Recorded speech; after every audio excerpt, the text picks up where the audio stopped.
David Mack's Kabuki is set in a near-future parallel universe Japan in which one young woman called Kabuki is a TV star and a member of a secret government organization called the No. The No is controlled by a former World War II general who fathered Kabuki after her mother died during pregnancy. Kabuki's real father is actually the general's son, who raped her mother, who was a so-called comfort woman for the Japanese soldiers.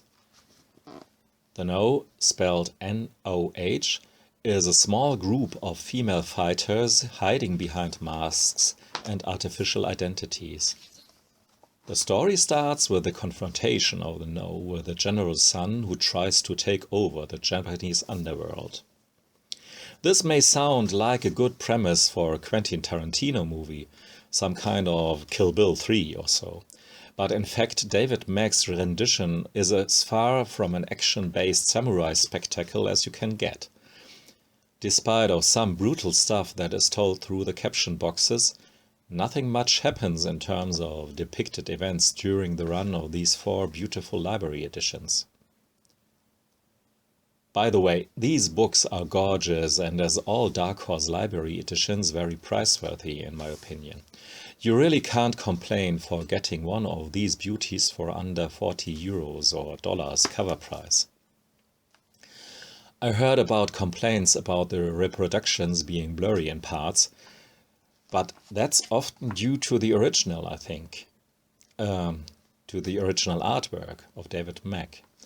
He works with photographies, all kinds of collages, and if something is blurry, it's probably intentional, I think. For the most part, the reproductions are sharp, colorful, and just a joy to look at. The high point of David Mack's very special storytelling techniques is maybe the multi-part alchemy in Library Volume 3, in which our main character is evolving again into some new identity. It's filled with a lot of ponderings about identity, the inner and the outer self, with clever graphic representations. It's clearly visible why especially this storyline has gathered a big fan base. I clearly can see why this can hold a lot of importance for readers who are in a certain period of their life in which they ask their role in life and try to find their own identity. And just by looking at the pictures, it's hard to deny the sublime beauty, in particular of David Mack's watercolors. There are a lot of good reasons why David Mack is one of the most wanted cover artists today. But my favorite piece in all of the 4 tomes is actually a short story drawn in a very abstract and minimalistic style. It is reproduced in the back of Volume 1 and deals with Mack's relationship with his father, who was an autist, and how Mack discovered about his very own autism, and how he tried to fight it consciously, and has overcome it, well, sort of, as far as you can do so with his art. This little autobiographical story, for me, it's the key to David Mack's work, and Kabuki in particular.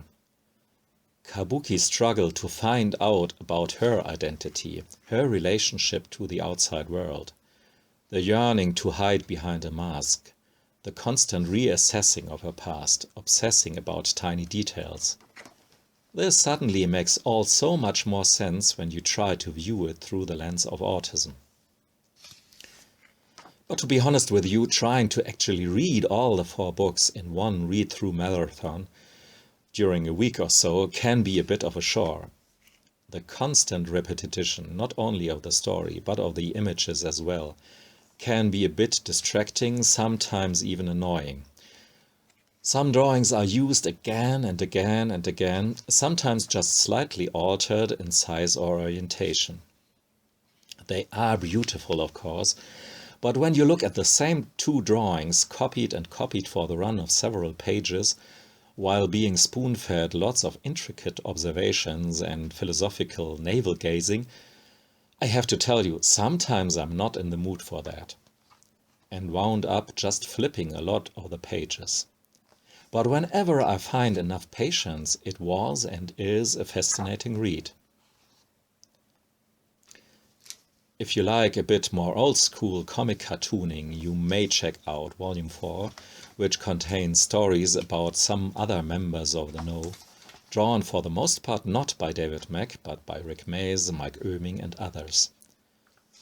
Lots of internal monologues as well, which reminds me a bit of Gail Simone's rendition of The Birds of Prey. Overall, the 4 tomes of Kabuki are very original, dense and challenging.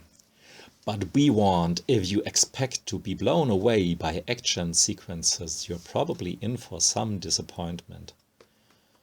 For the most part, it's rather a beautiful and very innovatively illustrated text, meaning it's told rather through the text and caption boxes and such, than through the images, who are basically embellishments.